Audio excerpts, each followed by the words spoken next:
কনকনে শীত, কম্বল ছেড়ে উঠতেই মন চায় না। টিনের চালের উপর টকটক শব্দ, মনে হল শীতের সময় বর্ষার আভাস। হঠাৎ আমাদের কাজের মেয়ে সেলিনা ঘরে ঢুকে, ভাইজান মা কইছে আপনারে খানা খেতে যেতে। আমি বললাম, সেলিনা বয়স তোর তো কম হয়নি, প্রায় 1-8 বছর, এখন কথা ঠিক করিসনি। মুখ ব্যঙ্গুচি দিয়ে সেলিনা চলে গেল। খাবার খেতে যাচ্ছি, হঠাৎ রান্না ঘরের দিকে তাকিয়ে দেখি কেউ একজন কিছু করছে। আমি কিছু না বলে চুপি চুপি দরজার ফুটো দিয়ে দেখি কেউ কিছু পরিবর্তন করছে। আমি মনে মনে ভাবলাম, চোর আর রান্না ঘরে আসবে না সেলিনা নয়তো। পাশের রুমে মার কথা শুনতে পেলাম। যাই হোক, এতদিনে কিছু সুযোগ মিলল। আমি দ্রুত কাছে গিয়ে জড়িয়ে ধরে তার কানের কাছে গিয়ে বললাম, চোর চোর, যেন মা শুনতে না পায়। জড়িয়ে ধরে শক্ত আগুন হয়ে গেল। সেলিনা বলল, ভাইজান ছাড়েন। আমি বললাম, তোর এই অবস্থা কেন? পোশাকে ডাল পড়েছে, তাই পরিবর্তন করতে আসলাম। ছাড়েন ভাইজান, ছাড়েন, মা আসবো দেখলে খারাপ হইব। আমি বললাম, ছাড়তে পারি, কিন্তু চুমা দিতে দে।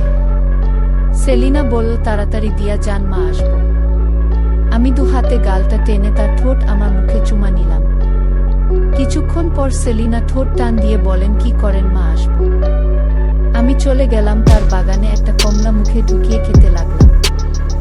সেলিনা আমার মুখকে তার বাগানের কমলা থেকে সরিয়ে আমাকে ধাক্কা দিয়ে বলল, এখন যান মা, জানলে সর্বনাশ হইয়া যায়। আমি খাবার খেতে চলে গেলাম। একটু পর সেলিনা আসল। সেলিনার ঠোঁট লাল হয়ে গেছে। মা বল, কিরে, ঠোঁটে কি হয়েছে? সেলিনা বল, পোকায় কামড় দিচ্ছে। খাবার দাবারের পর্ব শেষ করে মা বাবা যার যার রুমে চলে গেছে। সেলিনা প্লেট গুছাচ্ছে।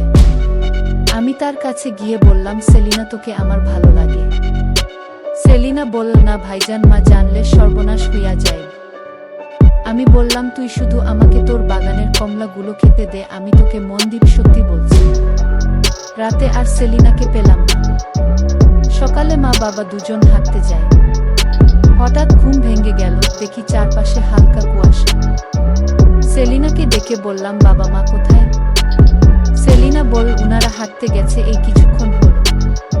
আমি তো এটার অপেক্ষায়। সেলিনাকে ডাক দিয়ে বললাম, রান্নাঘর থেকে একটু গরম পানি আনতে। সেলিনা হাতে করে 1 গ্লাস পানি আনল। আমি উঠে বসলাম। তার হাত থেকে গ্লাসটা নিয়ে টান দিয়ে কম্বলের ভিতর নিয়ে আসলাম।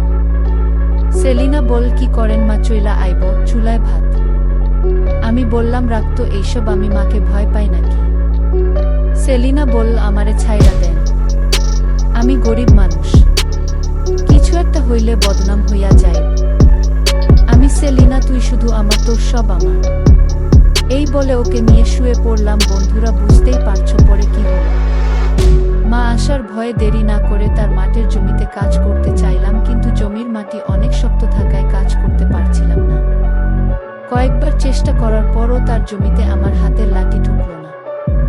তাই একটু তেল দিয়ে ঢুকানো মাত্র ঢুকে গেল। সেলিনা বলতে লাগল, ভাইজান কি করছেন? আমার সব ছিনিয়ে নিবেন না, আমি আপনার পায়ে পড়ি। আমি একটু রাগ হয়ে বললাম, এই আমি কার, তোর না? তাহলে তোর সব কিছু কার? সেলিনা চুপ হয়ে গেল। আমি তৃপ্তি সহকারে, সেলিনার বন্ধুরা, বুঝতেই পারছো পরে কি হলো। দুপুরের দিকে দেখি সেলিনার মন অনেক খারাপ। মা ঘুমে, বাবা অফিসে। এই ফাঁকে সেলিনাকে রুমে নিয়ে গেলাম। বললাম, কি হয়েছে? সেলিনা বলল, আমার তো সবই নিয়ে নিলেন, আমার স্বামীকে কি দিব? আমি বললাম, তোকে বিয়ে তো আমি করব, তুই আমার বউ হবি। রাতে মা বাবা রুমে গেলে তুমি বাহির থেকে দরজা আটকিয়ে দিয়ে আমার কাছে চলে এসো, শিখিয়ে দিলাম। মা বাবা খাবারের পর রুমে ঘুমাতে গেলে সেলিনা আস্তে করে দরজার বাহির দিয়ে লক করে দিল, যেন উনারা বাহিরে না আসতে পারে। যাই হোক, সেলিনা সব কাজ শেষ করে রাতে আমার কাছে আসো। ওকে কম্বলের ভিতর ঢুকিয়ে নিলাম। অনেক কথাবার্তা বললাম। এরপর সেলিনা নিজেই সব আমাকে দিল। বন্ধুরা, বুঝতেই পারছো পরে কি হলো।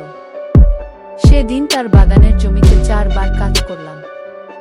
এরপর সেলিনা বলল, আমাকে আর কাজ করতে হবে না, আমি পারছি না।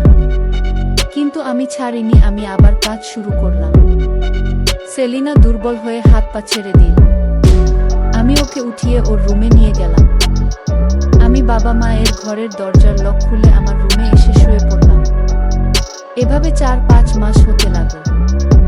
হঠাৎ একদিন সেলিনা বমি করছে। দেখে বুঝলাম লক্ষণ খারাপ। বন্ধুরা বুঝতেই পারছো পরে কি হলো। পরে সেলিনাকে ডাক্তার দেখালাম। ডাক্তার বলল আপনি বাবা হবেন। খুব চিন্তায় পড়লাম কি করা যায়। অবশেষে সিদ্ধান্ত নিলাম যাই হোক সেলিনাকে বিয়ে করে ফেলি। ওকে গোপনে বিয়ে করার পর আমাদের বাড়ির থেকে সরিয়ে ওর খালায় বাসায় পাঠিয়ে দিলাম। আমি 2-1 দিন পর পর যাওয়া আসা করতাম। এক মুহূর্তে মা চলে যায়। না ফিরার দেশে বাবাকে সব বুঝিয়ে সেলিনাকে ঘরে তুলে আনি।